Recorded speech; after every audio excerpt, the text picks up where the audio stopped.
नमस्कार, आप देख रहे हैं CNZ रिपोर्ट्स चैनल। आज का वीडियो बहुत ही महत्वपूर्ण है। सुप्रीम कोर्ट से बहुत महत्वपूर्ण जजमेंट आया है शिक्षकों को लेकर। इसमें शिक्षा मित्रों के लिए इसमें बहुत सी जानकारी मिलेगी, अनुदेशकों को भी मिलेगी। लेकिन आज 1 सितंबर 2025 को माननीय सुप्रीम कोर्ट में सुनवाई हुई है और सुनवाई का वीडियो पूरा ऑर्डर के बाद जो भी जजमेंट में लिखा है और एनसीटी का जो गाइडलाइन जारी हुआ है उस पर पूरा मैं विस्तार से आपको समझाने वाला हूं। उससे पहले आपसे निवेदन है कि एक बार वीडियो को लाइक कर दीजिए और शेयर कर दीजिए। आइए हम बात करते हैं महत्वपूर्ण बिंदु पर। जैसा कि उत्तर प्रदेश से लेकर पूरे देश के शिक्षक अलग अलग राज्यों में 7 वर्ष से प्रमोशन को लेकर के कोर्ट में लड़ाई लड़ रहे थे। आज जो सुनवाई हुई है महाराष्ट्र के एक शिक्षक के नाम से जो याचिका सुप्रीम कोर्ट में, उसमें सभी याचिकाओं को टैग करते हुए 2018 से ये मामला चल रहा था और आज का फाइनल सुनवाई हुआ है। फाइनल सुनवाई में एनसीटी ने एक शपथ पत्र दाखिल किया और फाइनल सुनवाई में ये निर्णय निकल के आया कि जो 2014 के बाद जो शिक्षक प्रमोशन पर जाएंगे उनको टीटी अनिवार्य होगा। अब इसमें एनसीटी ने 4 कैटेगरी में शिक्षकों को रखा है। अब उसमें सभी शिक्षकों के लिए जानना ज़रूरी है कि आप किस कैटेगरी में आते हैं। तो इससे पहले आपको थोड़ा पीछे जाना पड़ेगा। जो एनसीटी ने कैटेगरी बनाई है, देखिए जब एनसीटी का स्थापना हुआ था 1993 में एनसीटी आई थी और 95 से कार्य स्टार्ट किया। तो उस समय एनसीटी ने एक सबसे पहली जो गाइडलाइन जारी की थी शिक्षक बनने के लिए, उस समय 3 सितंबर 2001 से पहले 3 सितंबर 2001 से पहले की जो एनसीटी गाइडलाइन थी उसमें शिक्षक बनने के लिए विशेषकर उत्तर प्रदेश में और अलग अलग राज्यों में भी ज़्यादातर इंटर प्लस बीटीसी हुआ करती थी। उत्तर प्रदेश में इंटर बीटीसी थी, हो सकता है किसी राज्य में अलग नियम बनाया हो, लेकिन एनसीटी की गाइडलाइन के अनुसार इंटर प्लस बीटीसी 2001 से पूर्व योग्यता थी। उसमें 3 सितंबर 3/9/2001 से पहले। अब एनसीटी का अगला नोटिफिकेशन आता है 3 सितंबर को, 3 सितंबर 2001 को। अब 3 सितंबर 2001 में योग्यता होती है शिक्षक बनने के लिए। उस समय स्नातक प्लस डीएलएड, बीएलएड और बीएड, ये इस तरह से योग्यता यानी 2 वर्षीय प्रशिक्षण और प्लस स्नातक, ये एनसीटी के दूसरे चरण में विनिमय 2001 3/9/2001 के बाद योग्यता एक शिक्षक बनने के लिए एनसीटी ने निर्धारित की। वो आज के इस शपथ पत्र में भी है जो एनसीटी ने एफिडेविट दिया है। अब दूसरा चरण, अब उसके बाद में क्या हुआ, ये विनिमय चलता रहा शिक्षकों की और राज्यों में भर्तियां होती रही। पूर्णकालिक शिक्षक तो नहीं, लेकिन पूरे देश में अलग अलग राज्यों में संविदा शिक्षक भी नियुक्त होते रहे। अप्रशिक्षित शिक्षक नाम से जाना जाता था उन्हें। अब आते हैं हम आईटी एक्ट 2009। आईटी एक्ट 2009 आया और उसकी जो अधिसूचना एनसीटी ने जारी की थी, इसको तीसरी अधिसूचना मान लो, तीसरा चरण कि 23/8/2010। 23/8/2010 में जो शिक्षक बनने के लिए योग्यता रखी एनसीटी ने, उसने अपना एक बाकायदा पूरा लिखित में नोटिफिकेशन दिया है और उसमें लिखा है कि स्नातक प्लस 2 वर्षीय प्रशिक्षण, चाहे वो BTC, DElEd, BElEd plus TET अनिवार्य कर दिया। अब जो 23/8/2010 के बाद कोई भी अगर शिक्षक बनेगा तो स्नातक, BElEd, BTC, DElEd plus TET यानी स्नातक और 2 वर्षीय प्रशिक्षण होना चाहिए एनसीटी से मान्यता प्राप्त संस्थान से, और टेट अनिवार्य कर दिया। अब बात आती है पुराने, अब जो चौथे चरण में, अब यो कुछ इसमें शिक्षक ऐसे भी हैं जो 2010 से पहले नियुक्त हो गए और टेट भी नहीं थे।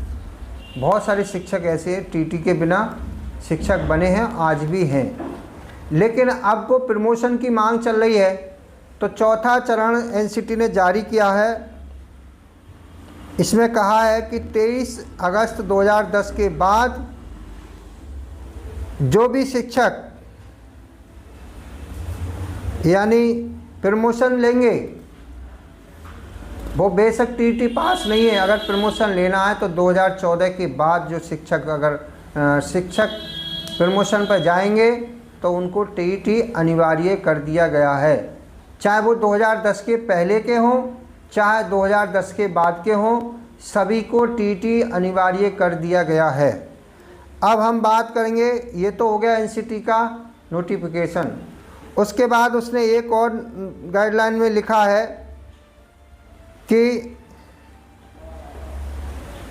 10 अगस्त 2017 का एक राजपत्र आया है, उसका जिक्र किया है। 10 अगस्त 2017 का राजपत्र है। इसमें जो अप्रशिक्षित शिक्षक थे उनको योग्यता करने का जो समय है, उनका जो टाइम है 2019 तक बढ़ा दिया 10 अगस्त 2017 के राजपत्र के अनुसार। देखिए, इस पर हम पूरी विस्तार से भी बात करेंगे, एक अलग से वीडियो बनाएंगे क्योंकि ये वीडियो बहुत लंबा हो जाएगा।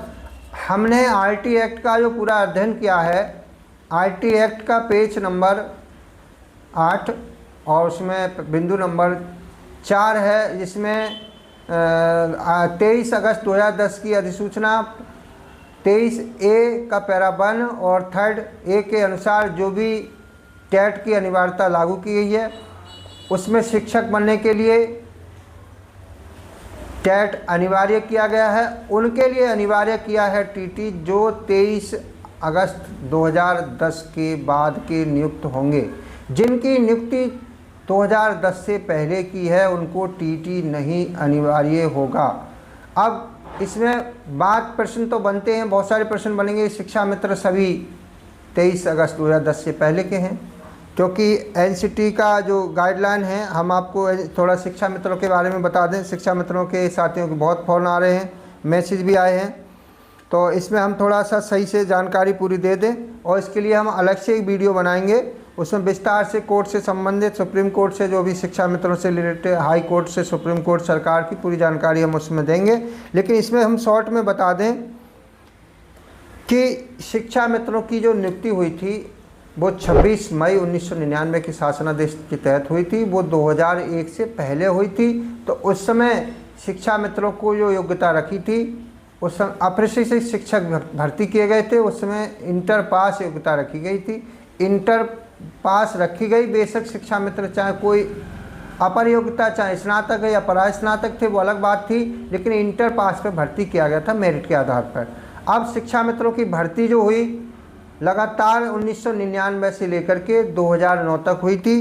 राज्य सरकार ने जब आरटी एक्ट लागू हो गया था तो आरटी एक्ट में एनसीटी ने एक नोटिफिकेशन जारी किया था पूरे देश के लिए।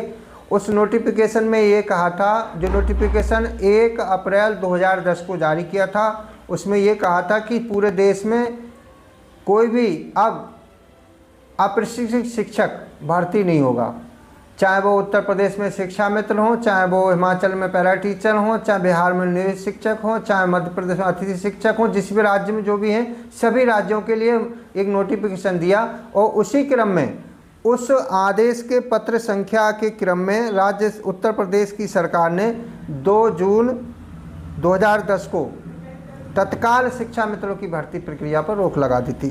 2 जून 2010 को, यानी कि 2010 में ही, जून के महीने में। अब उसके बाद में कोई शिक्षा मित्र की नियुक्ति नहीं हुई। अब अगला नोटिफिकेशन, अब केंद्र सरकार ने कहा कि सभी राज्य अपने अपने स्तर से एक पत्र लिखें और जितने लोग तुम्हारे यहाँ अप्रशिक्षित शिक्षक हैं उनका डाटा केंद्र को, एनसीटी को भेजकर आप परमिशन लेके उनको प्रशिक्षण कराएं, और ना वो विद्यालय में नहीं पढ़ा पाएंगे। प्रशिक्षण लेना बहुत अनिवार्य है। जो 2010 से पूर्व के शिक्षक नियुक्त हैं उनको एनसीटी ने सभी राज्यों को एक नोटिफिकेशन के द्वारा पत्र मांगा। उसी क्रम में उत्तर प्रदेश सरकार ने 14 जनवरी 2011 को शिक्षा मित्रों के प्रशिक्षण के लिए 14 जनवरी 2011 को, जिसमें जितने स्नातक शिक्षा मित्र उस समय थे, 1,24,000 शिक्षा मित्र थे, उसमें 3 सितंबर 2000 पहले के शिक्षा मित्रों को काउंट नहीं किया गया था।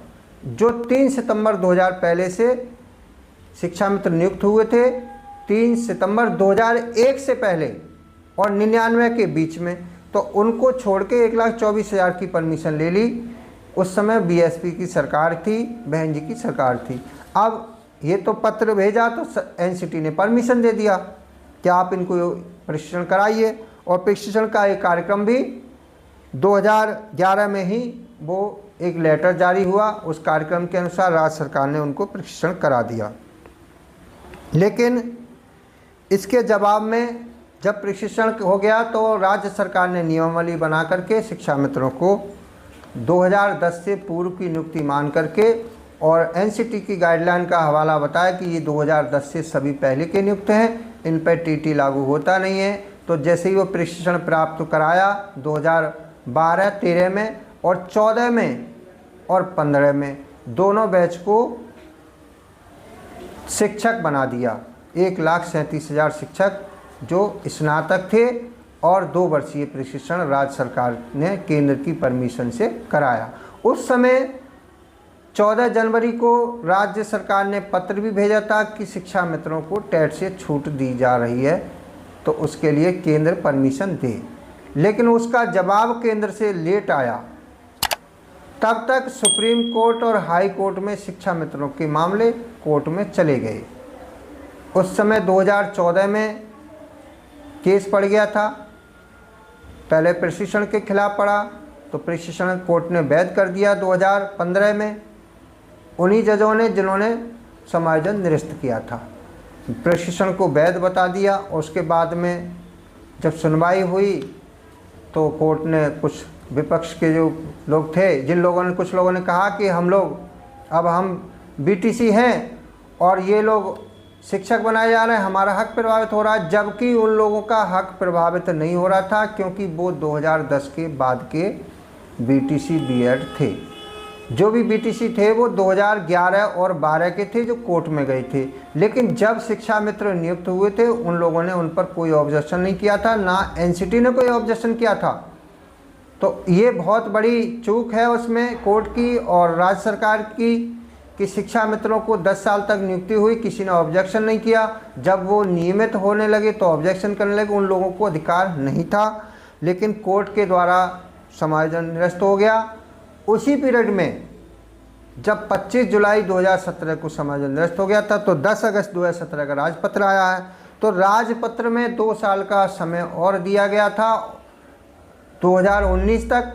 1 अप्रैल 2015 से उसे लागू करके 2017 तक 31 मार्च 2017 से और 2 साल आगे यानी 31 मार्च 2019 तक का समय प्रशिक्षण जो भी योग्यता नहीं है उसे पूरी करने का समय दिया। लेकिन उस समय शिक्षा मित्रों का समायोजन निरस्त हो चुका था और राज्य सरकार ने उस राजपत्र पर बिल्कुल ध्यान नहीं दिया। आज कुल मिलाकर जो सुप्रीम कोर्ट ने वही बेंच है जो 4 अगस्त को जिन्हीं जजों ने शिक्षा मित्रों की सुनवाई करते हुए उनकी फाइल में हाई कोर्ट के जो ड्राफ्टिंग में थोड़ी सी कमी बताया।